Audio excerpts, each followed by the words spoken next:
I would like you to imagine sitting in a room looking up at a tiled ceiling. And you notice that one tile is missing, just one. What would you concentrate your vision on? What would you look at the most?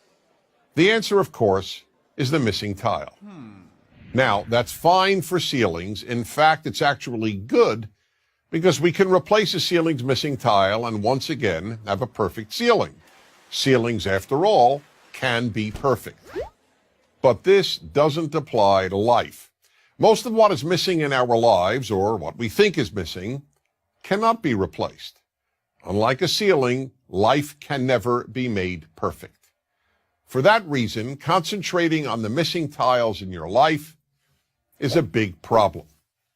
Let me give you the example that taught me this great lesson about what I call the missing tile syndrome.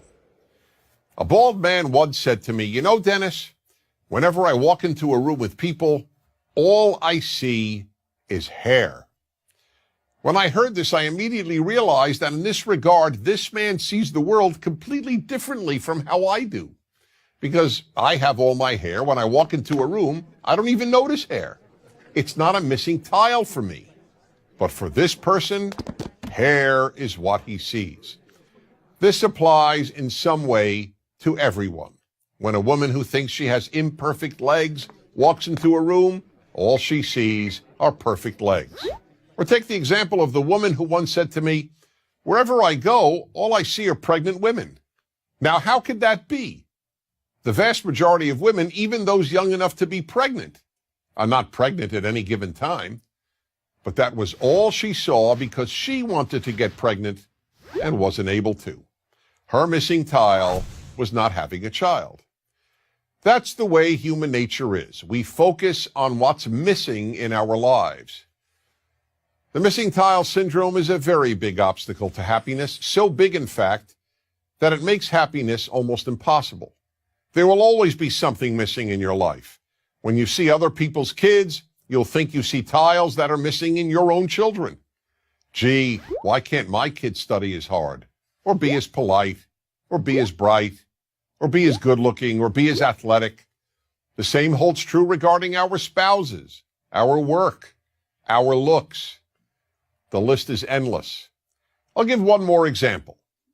When I was single and looking to find the right woman, I wanted to first identify the most important trait to look for in my future wife.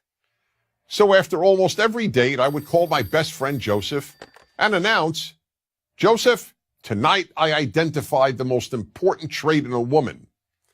And he would always say, "Okay, Dennis, what is it?" And then patiently listen. One night I would tell him that it was intelligence, another night that it was looks, another night personality, and on yet another night, kindness.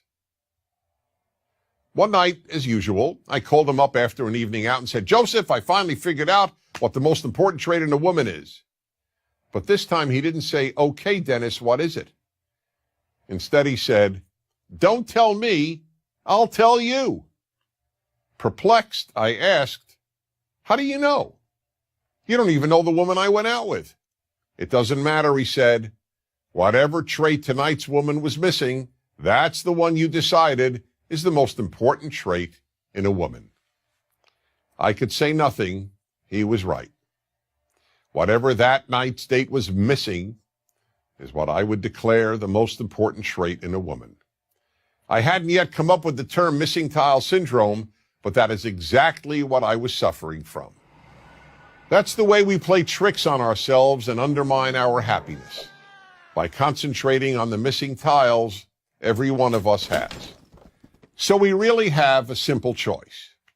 Do we focus on the rest of the ceiling, on all the tiles we do have, or do we focus on the ones we're missing? To a large extent, the answer to that question will determine how happy you will be. I'm Dennis Prager. Join Prager University, subscribe to our YouTube channel, and sign up for free at prageru.com.